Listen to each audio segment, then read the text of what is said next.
Hi everyone, welcome back to the Bong academy YouTube channel. আমি তোমাদের সৌমেন দা।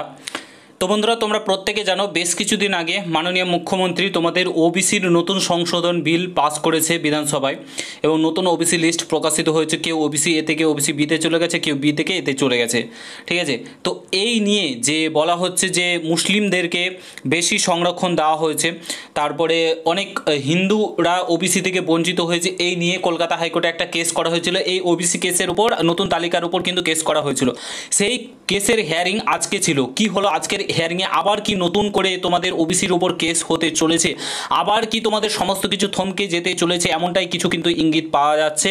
আজকে কিন্তু কলকাতা হাইকোর্টের বিচারপতি কিন্তু খুশি নন, এইটা জানা গিয়েছে। সমস্ত কিছু তথ্য আজকের এই ভিডিওতে তোমাদের সঙ্গে শেয়ার করব। ধর্মের ভিত্তিতে সংরক্ষণ দেওয়া যাবে না, এরকম ধরনের বক্তব্য কিন্তু উঠেছে। যে কি হয়েছে না হয়েছে সমস্ত তথ্য এই ছোট্ট একটা ভিডিওতে পাবে। পুরো ভিডিওটা দেখো। চ্যানেলে নতুন হলে অতি অবশ্যই চ্যানেলটাকে সাবস্ক্রাইব করে পাশে থাকা বেল আইকনটাকে প্রেস করে দেবে।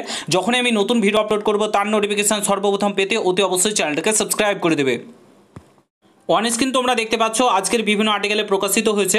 এখানে দেখতে পাচ্ছ ওবিসির তালিকা নিয়ে ফের জট, স্থগিতাদেশ চেয়ে কলকাতা হাইকোর্টে মামলা মঙ্গলবার শুনানির সম্ভাবনা, এটি হেডলাইনে দেওয়া রয়েছে। তারপরে দেখো, তালিকা নিয়ে ফের জট, কলকাতা হাইকোর্টে বিচারপতি তপব্রত চক্রবর্তী, বিচারপতি রাজশেখর মান্তার ডিভিশন বেঞ্চে নতুন মামলা কিন্তু দায়ের করা হয়েছে। আদালতের নির্দেশ অমান্য করে এবং বিধি না মেনে নামমাত্র সমীক্ষা করে তড়িঘড়ি নতুন ওবিসি তালিকা প্রকাশের অভিযোগ রাজ্যের বিরুদ্ধে। নতুন তালিকার ওপর স্থগিতাদেশ চাওয়ায় হয়েছে মামলাকারীর পক্ষ থেকে। অর্থাৎ তোমরা প্রত্যেকে জানো ওবিসি যেটা হয়েছে, ঠিক আছে, ওবিসির যে সমীক্ষা, সত্যি কথা বলতে ওবিসির সমীক্ষা কিন্তু হয়নি। প্রায় 10 কোটি মানুষের কিন্তু সমীক্ষা কিন্তু তোমাদের হয়নি। বাড়ি বাড়ি গিয়ে কোনো কিছু, যাদের যাদের সত্যি কথা বলতে যাদের যাদের ওবিসি রয়েছে তাদের বাড়িতে কোনো সমীক্ষা কিংবা কোনো কিছু আপডেট, কিছু নোটিশ কিংবা কোনো কিছু ডেকে পাঠানো হয়েছে? কিছুই হয়নি, কোনো মেসেজ কিছুই হয়নি। জাস্ট নিজের মতন ওবিসির সমীক্ষা করে কিন্তু প্রকাশিত হয়ে গেছে। তার উপরেই কিন্তু তড়িঘড়ি করে নতুন ওবিসির তালিকা প্রকাশের জন্য অভিযোগ করা হয়েছে, এবং নতুন তালিকার উপর কিন্তু যে স্থগিতাদেশ দেওয়ার চাওয়া হয়েছে মামলাকারী, ঠিক আছে। এই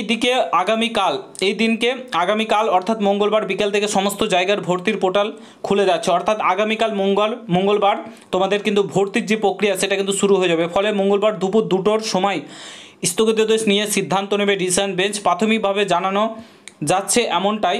রাজ্যে তড়িঘড়ি নতুন তালিকা প্রকাশ করে নিয়ে ক্ষুব্ধ হাইকোর্ট। কি বললাম তোমাদেরকে প্রথমেই, যে রাজ্য তড়িঘড়ি করে যে তালিকা প্রকাশিত করে দিয়েছে তার উপর হাইকোর্ট কিন্তু ক্ষুব্ধ হয়েছে বিচারপতি। সেক্ষেত্রে কি নির্দেশ দেবে আদালত, সেই দিকে সবার নজর। এদিন বিচারপতি রাজশেখর মান্থা বলেন, আমরা বলেছিলাম বিধানসভায় বিল আকারে পাস করতে হবে, কিন্তু রাজ্য তা না করে প্রশাসনিক বিজ্ঞপ্তি জারি করে নিজেদের সিদ্ধান্ত নিয়ে কিন্তু রাজ্যে নিজের মতন করে যদি কাজ করে তাহলে কিন্তু কোর্ট প্রশ্ন তুলতে বাধ্য হবে, ঠিক আছে। এমন কিন্তু প্রশ্ন উঠেছে। আমরা নিয়োগ বা ভর্তি কোথাও বন্ধ রাখতে বলিনি, ঠিক আছে, কিন্তু রাজ্য সরকার সমস্ত কিছু নিয়োগ ভর্তির প্রক্রিয়া কিন্তু বন্ধ রেখেছে, ঠিক আছে। বুঝতে পারছো তো রাজ্য সরকার কি করতে চেয়েছে? রাজ্য সরকার কিন্তু তোমাদের ভর্তির প্রক্রিয়া গেলে কলকাতা হাইকোর্টে এমন কিছু বলেইনি তোমাদের নিয়োগ প্রক্রিয়া এগুলো বন্ধ রাখতে। যে সম্প্রদায়কে বাদ দেওয়া হয়েছিল তারা গত 20 বছর ধরে সুযোগ সুবিধা পেয়েছে, ঠিক আছে। গত 20 বছর ধরে কিন্তু সুযোগ সুবিধা পেয়েছে। তারা কেউ রাস্তায় আন্দোলন করে দাবি আদায় করেনি, এখনও কেউ রাস্তায় বসেনি, অথচ রাজ্য সেই বাদ দেওয়াদেরই আবার সুযোগ দিচ্ছে কেন? রাজ্যের গোটা লোকসংখ্যার প্রেক্ষিতে সমীক্ষা করতে বলা হয়েছিল, কিন্তু তা হয়েছে কি সেই বিষয়টা স্পষ্ট নয়। যেমনটা বললাম যে যাদেরকে বাদ দেওয়া হয়েছিল তারা কিন্তু এখনও পর্যন্ত কোনো আন্দোলন কোনো কিছুই করেনি, ঠিক আছে, কিন্তু রাজ্য সরকার তাদেরকে বারবার সুযোগ করে দিচ্ছে, এবং কোনো নিয়োগ প্রক্রিয়া কোনো কিছুই বন্ধ রাখতে কিন্তু কলকাতা হাইকোর্ট বলেনি। তা সত্ত্বেও রাজ্য সরকার সমস্ত কিছু নিয়োগ প্রক্রিয়াকে থমকে রেখেছে, আটকে রেখেছে, নিয়োগ প্রক্রিয়া করছে না, ভর্তি করছে না। এগুলো কোনো ব্যাপারই না, এগুলো করতেই পারে। বিধানসভায় বিল আকারে পাস করাতে বলেছিল, ঠিক আছে। এগুলোর ওপর নতুন যে ওবিসির ওপর কিন্তু তোমাদের স্থগিতাদেশ দিতে চলেছে আবারও, যতদূর মনে হচ্ছে কথাবার্তা শুনে।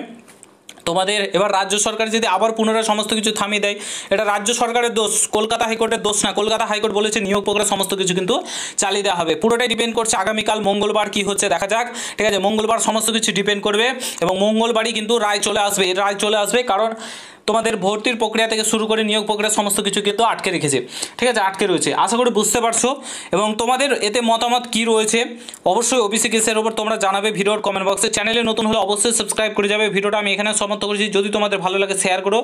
চ্যানেলে নতুন হলে অফকোর্স তোমাদেরকে সাবস্ক্রাইব করতে হবে, ভিডিওটা শেয়ার করবে। দেখা হচ্ছে নতুন ভিডিওর সঙ্গে, ভালো থেকো, সুস্থ থেকো, গুড বাই।